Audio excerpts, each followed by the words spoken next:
안녕하세요. 오늘 저희는 아주 흥미로운 고대 문헌, 그 맞지만 이까야의 아판나카 숫다의 일부를 좀 자세히 들여다볼까 합니다. 네, 이게 부처님께서 꼬살라국 살라마을 사람들과 나누신 대화인데요. 맞아요.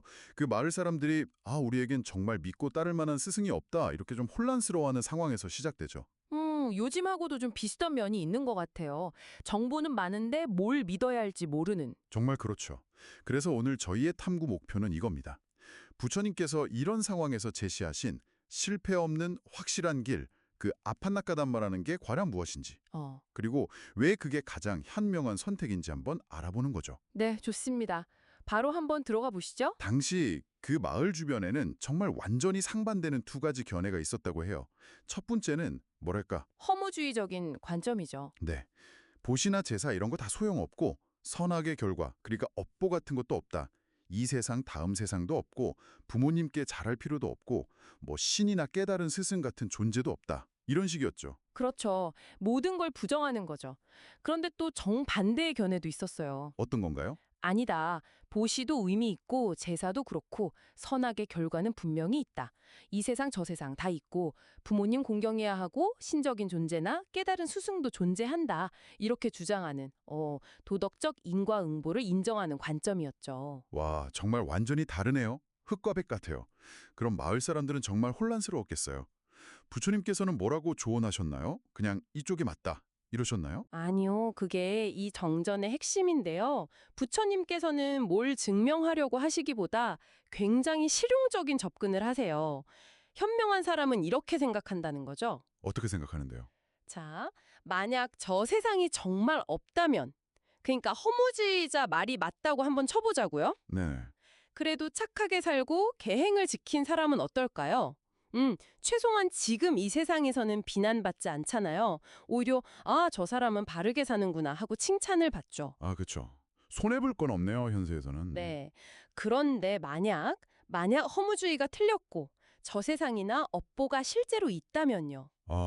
그럼 문제가 커지겠네요. 그렇죠. 허무주의를 따랐던 사람은 현세에서도 저 사람 견해가 틀렸다고 비난받을 수 있고 또 만약 사후세계나 업보가 진짜 있다면 죽어서 괴로운 곳, 뭐 악처라고 하는데 그런 곳에 태어날 위험까지 있는 거죠.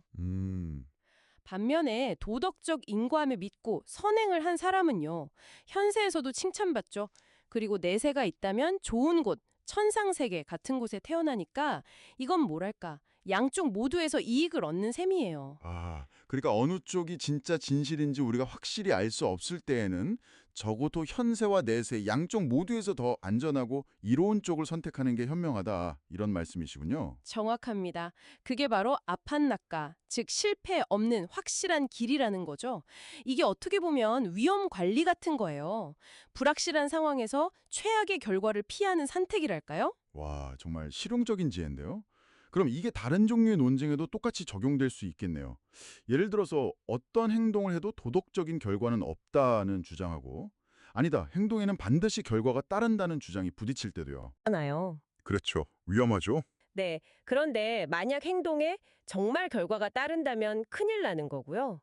반면에 행동에는 결과가 따른다고 믿고 선하게 행동하면 현세에서도 좋고 혹시 모를 미래 위험도 피할 수 있으니 이건 역시 확실한 길이 되는 거죠. 그럼 그 번뇌나 깨끗함의 원인과 조건이 없다는 주장하고 원인과 조건이 있다는 주장에 대해서도 마찬가지겠군요. 네, 그렇습니다.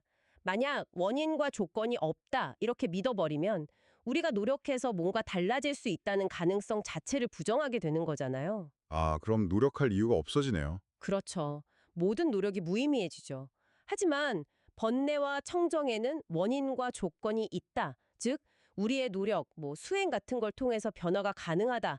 이런 견해를 받아들이면 어떨까요? 그건 우리를 더 나은 방향으로 나아가게 하는 동기가 되겠네요. 바로 그겁니다. 그 견해 자체가 우리를 개선과 성장으로 이끄는 확실한 법이 되는 거예요. 선한 노력을 하게 만들고 해로운 상태에서 벗어나도록 이끌어주니까요. 결국 이 확실한 법을 따른다는 건 단순히 뭘 믿느냐의 문제를 넘어서서 우리 삶의 방향 자체를 결정하는 굉장히 중요한 선택이군요. 맞습니다. 혹시 이 경전에서 그런 선택의 결과가 어떻게 나타나는지 좀 더 구체적으로 보여주는 부분도 있나요? 네, 아주 흥미로운 비유가 후반부에 나옵니다.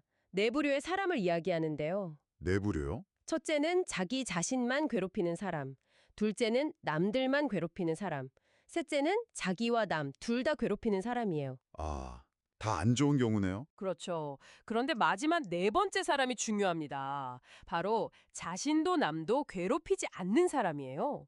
이 사람은 어떻다고 묘사되냐면 바로 이 현세에서 가래 없고 괴로움에서 벗어나서 시원함을 느끼고 행복을 경험하며 아주 거룩하게 된 자신으로 머문다. 이렇게 나와요. 와, 네 번째 사람.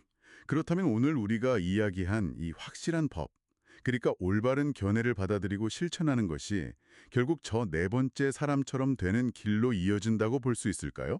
자신과 타인 모두에게 해를 끼치지 않고 평화롭게 사는 모습으로요? 네, 저는 그 연결이 아주 중요하다고 생각합니다. 올바른 견해, 즉 확실한 법을 따르는 것이 결국 우리를 그런 평화로운 상태로 이끌어갈 수 있다는 거죠. 그렇군요.